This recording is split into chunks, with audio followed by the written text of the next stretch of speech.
Hey y'all, welcome back to another episode of Well Lit Path. This week we get to dive into another short chapter, Psalm 11. There's a lot packed into this little chapter, but first, how's your week been? We just returned from camp, and man, what a blessing it was. To see lives changed by the power of the Holy Spirit, it never ceases to impress and amaze me. I know quite a few life-changing decisions were made at camp this year, and I couldn't help but challenge myself, what am I ready to change? And, my prayer is that the Lord continues to use me, but how can I let him use me more? Are there things that I'm afraid to commit to because I'm afraid of what he'll require?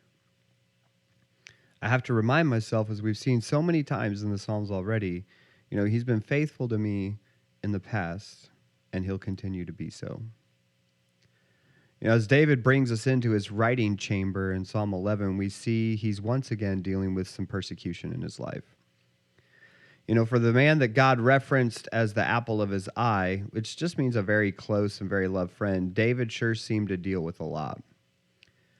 Why do we think that God called him that? Because in David's troubles, even those he caused for himself, he always brought it back around to turning to God. That's all God really wants from us, continually pursuing that unbroken fellowship with him. And maybe if we pursue that a little more, we'd be able to echo David in this psalm when he says, Psalm 11, verse 1, "In the Lord put I my trust. How say ye to my soul, flee as a bird into your mountain? For lo, the wicked bend their bow. They make ready their arrow upon the string, that they may privily shoot at the upright in heart. If the foundations be destroyed, what can the righteous do? The Lord is in his holy temple. The Lord's throne is in heaven. His eyes behold, and his eyelids try the children of men. The Lord trieth the righteous, but the wicked and him that loveth violence his soul hateth. Upon the wicked he shall rain snares, fire, and brimstone, and an horrible tempest. This shall be the portion of their cup. For the righteous Lord loveth righteousness. His countenance doth behold the upright." Do you put your trust in the Lord? Have you put your trust in the Lord? It'd be difficult to continually put your trust in the Lord if you've never even met him to begin with. If we have no relationship with him, we can have no trust in him.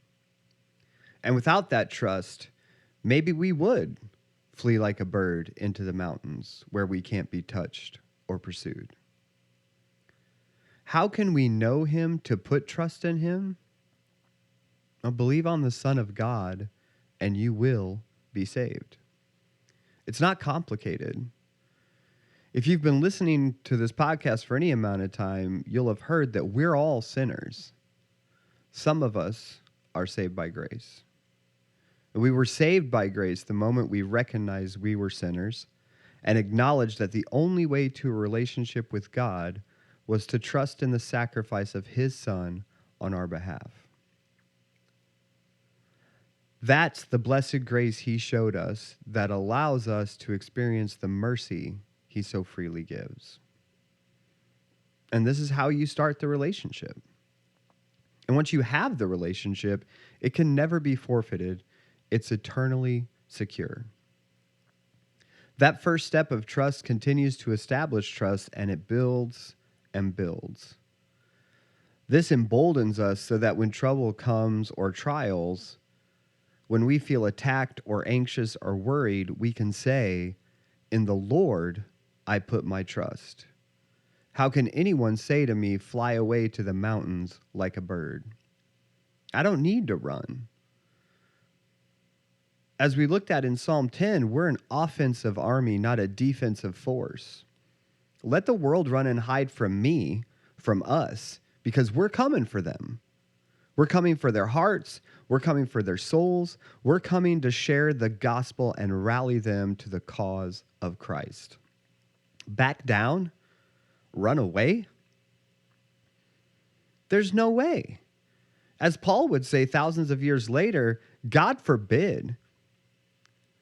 The devil and his minions better run from us, because we're coming to take back the culture. We're coming after those that were once theirs. I don't care if the wicked ready their spiritual weapons to strike at the hearts of the righteous.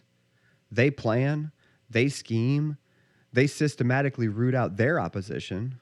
Well, I say let's take the fight to them. Let's approach it with the same tenacity, and let's get together a battle plan. Well, hold on. We really don't need to get together a battle plan. We have one.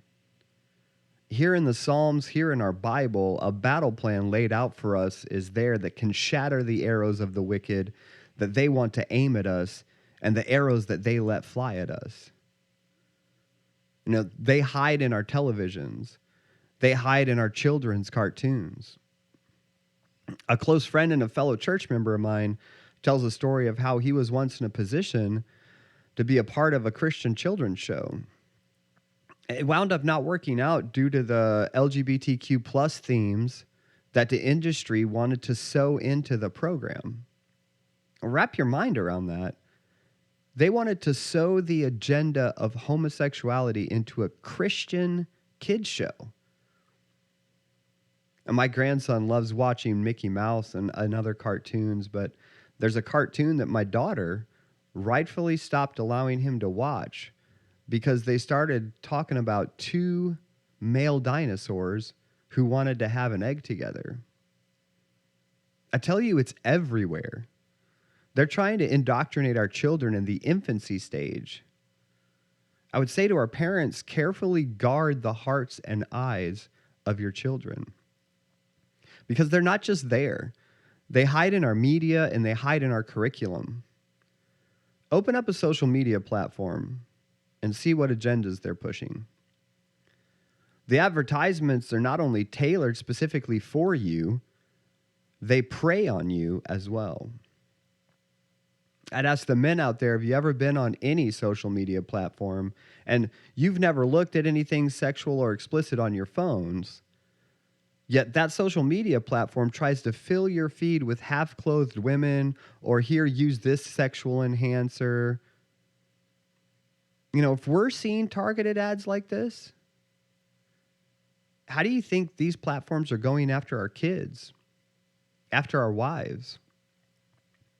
I was listening to another podcast the other day where they were talking about books in our school libraries and curriculum that explicitly detail the act of having sex and everything that happens within the act itself. And this book is targeted at third graders. They're coming after us, and we need to be very wary of what is happening. You know what? Strike that. Let's not be wary. Let's be aware. And let's prepare ourselves and our kids, moms and dads, to combat this type of trash.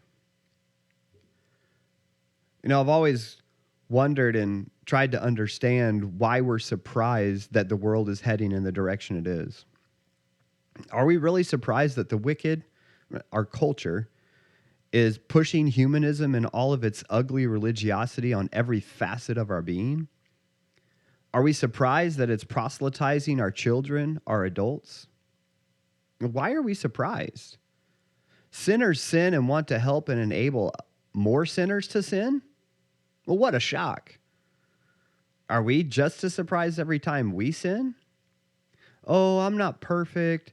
God's forgiven me for that sin. Well, you're 100% correct.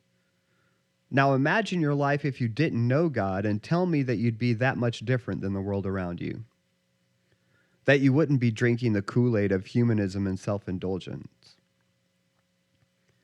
Of course they're going to aim arrows at us.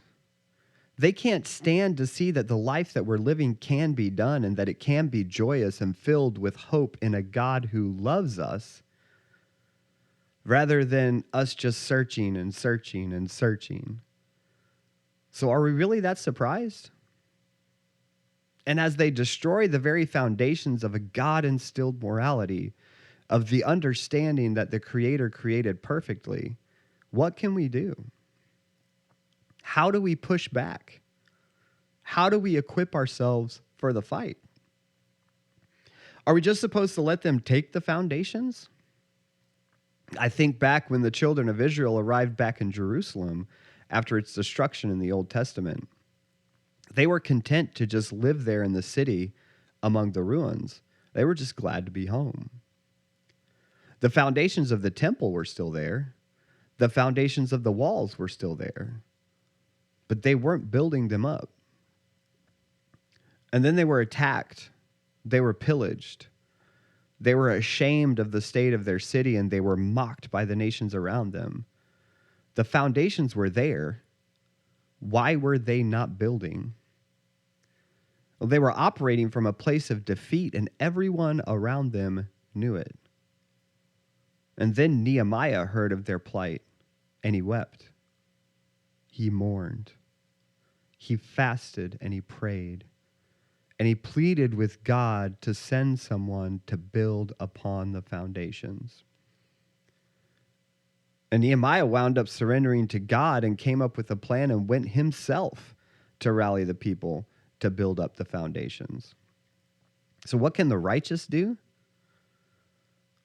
Build up the foundations. And if the foundations even are destroyed, rebuild them. Build upon them. Let's get after it. Put in the work. The Christian life wasn't meant to be armchair quarterbacked. It wasn't meant to be run from our recliners, our couches, our pews. It was meant to be lived out in our workplace, in our community, in our classrooms, in the halls of our higher learning, in our hospitals, in our service industries. It was meant to be taken to the battlefront of our courtrooms and our cities. It was meant to be bold. It was meant to be loud, because it was meant to be a battle cry. Our faith isn't shattered if the foundations are destroyed. If society falls, we stand on a firm foundation. Moral foundations can shift. Right and wrong may be redefined by culture, but only God determines the absolutes of right and wrong. His definitions are unchanging, as should ours be. When the foundations are destroyed, rebuild on the true foundation. What better way to assault the strongholds of the wicked than to have a stronghold with which to launch from? So no, we won't flee like birds. We won't retreat into our churches. We won't hunker down and wait it out. Why should we? We have the greater power. We're not supposed to fear the one that can destroy just our body. So what do we have to fear? Are we afraid to speak the name of the one who saved us in the workplace? In the supermarket? Are we afraid to sing his praises in Walmart as we're listening to our worship playlist on our phones? Well, why not sing along? Why not be peculiar? You know, if Target can blast the front of their stores with all manner of wickedness promoting merchandise, can't we walk in singing, "Our God is greater, our God is stronger, God, you are higher than any other"? Well, Tom, what if we get kicked out? I challenge you to take the thought process of, go ahead, kick me out. Christ said they hated him. They're going to hate us too. And if we're not hated by this world, that should cause us to ask ourselves, what are we doing wrong? Do we think that God isn't watching? No, he knows. He sits in his holy temple. He sees all from the throne of heaven. His eyes behold, his eyes capture all of it. We seem to think that God is only in the places that are bright and shiny and well lit. Unfortunately, God's also in the darkest of places where the most evil deeds are done. The dens of this despair and the seediest, most vile places you can imagine. God is there too. And he looks at it all with a studying eye.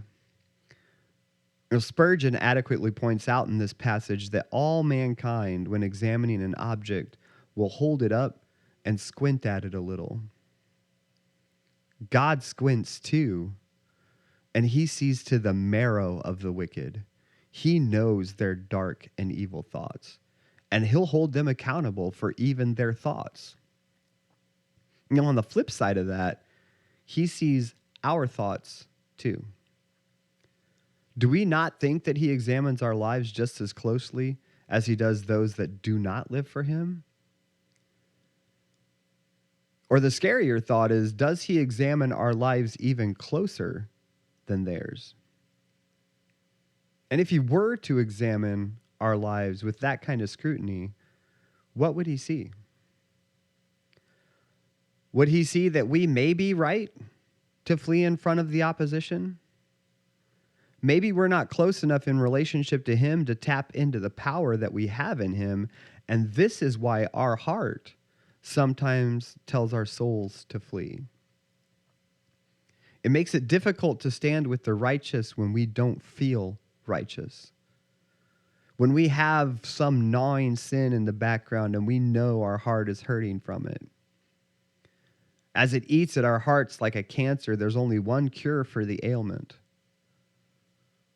As we hold on to that sin, will we let it spread? Will we let it eat away at us? This is what the wicked do. This is why they draw their arrows and loose them at the escaping bird. Any chance to take us down, any chance to damage the cause of Christ. They're consumed, and they want us to be consumed as well. And in fleeing with our backs turned, we open ourselves up to exposure, and the armor we've been equipped with is not as effective. It's better to turn and face the attempt to infect us. This is how we face the opposition. Head on, armor forward, ready for the fight. Has he equipped us to be any less? When he tries us, when he searches our hearts, he finds righteousness. Not ours, but the righteousness of the blood the believer has been washed in. It's because of this righteousness, the righteousness of his Son, that he moves past us and focuses in once more on the wicked. Would we give him a reason to pause? Is there something that we're holding on to? Can we hold up to his scrutiny? Well, we know that the wicked can't. The wicked that love to tear at their souls and the souls of others to pull all around them down into their pit of false hope and eventual dismay.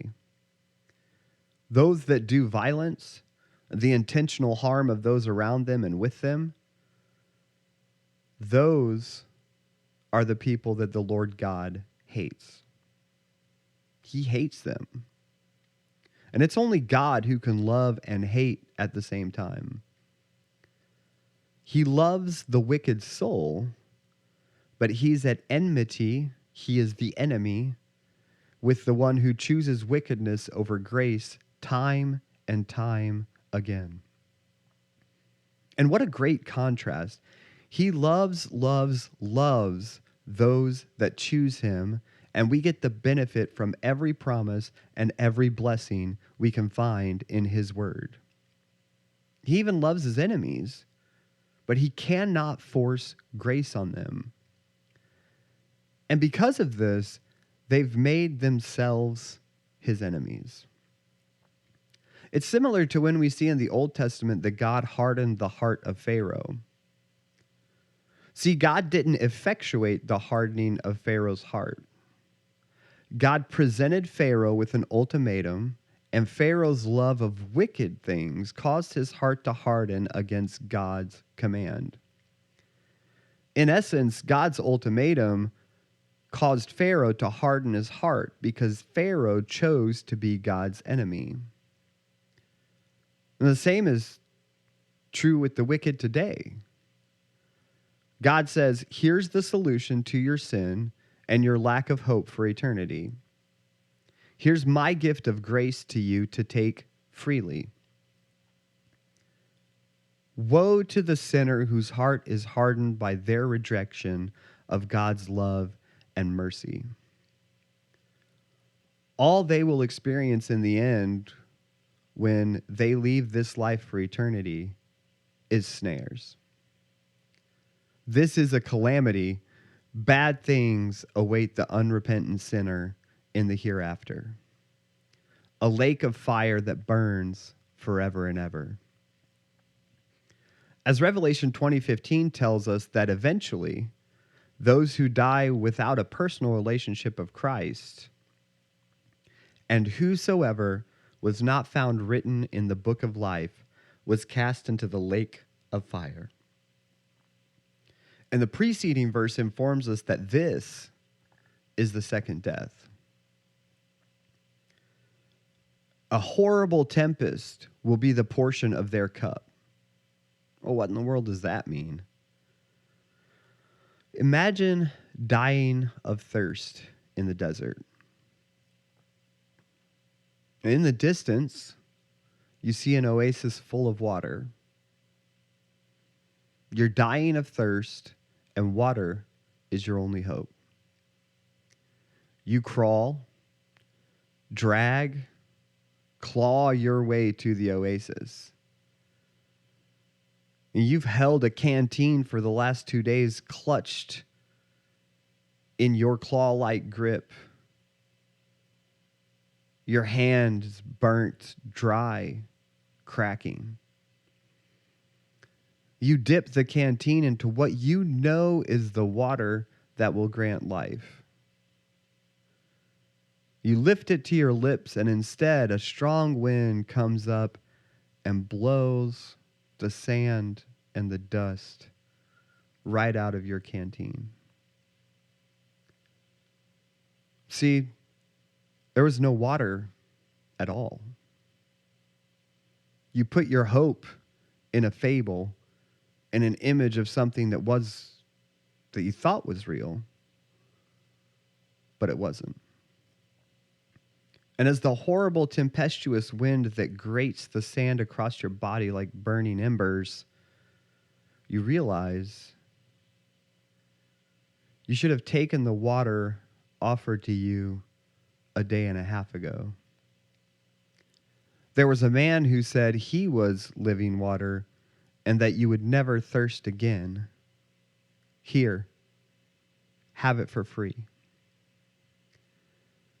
If only your suspicion hadn't gotten the best of you. Never thirst again? There's no way.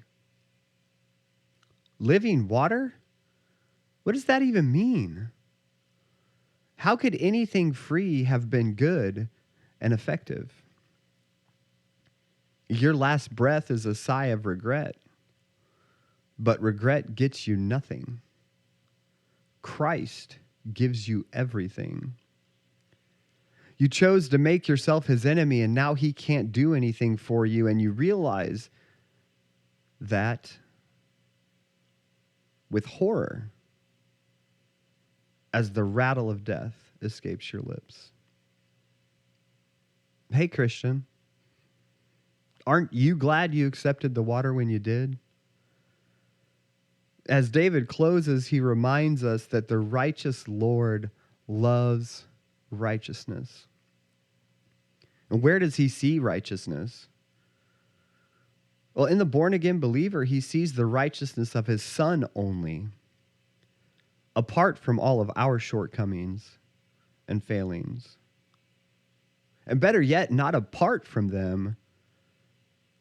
When he looks at us, what he sees is devoid of them, as if they had never existed. So he turns his face to us. He looks on us fully. We can be in his presence and come before his throne.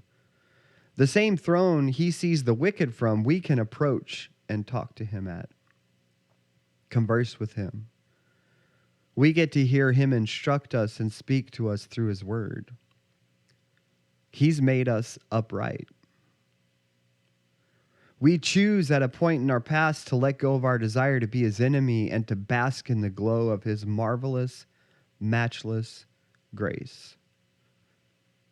But do we share it? Really share it? When was the last time we spoke of his grace to someone? The best way to speak of his grace to anyone is to speak of his grace and blessing in our own life. It doesn't take a Bible scholar to witness to an unsaved person.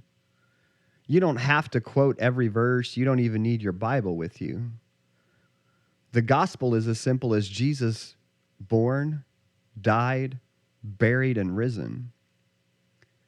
How else to convey that truth than to tell the story of how he found you, made you a new creature from a person who was dead in their sins, and together you killed the old man and he raised a new man to life in the power of his eternal resurrection. You want an example of the gospel? It's you. When you tell your story, it's not your story. It's a story of grace greater than all our sin. Tell the story of Jesus by telling of the story of him in your life. Be bold in your faith. Stop trying to fly away to a haven of rest earlier than God ever intended. He'll be our haven in the end, but for now we must contend for the faith. Share the gospel with as many as you can. Tell of every time he's worked in your life. Tell of his blessings in your life and watch him use you to reach people with his gospel in your story. There's some rich truths in this little psalm. What's your story? I'd love to hear from you. Thanks for walking with me a little while as we read the word together. Won't you join me again next week and we'll walk just a little further? If you like the podcast, go ahead and hit that follow button. If you have any questions about salvation or general podcast questions, reach out to us via email at podcast@lakeworthbaptist.org. Go ahead and follow us on Instagram and Facebook by looking for LWBC_publications.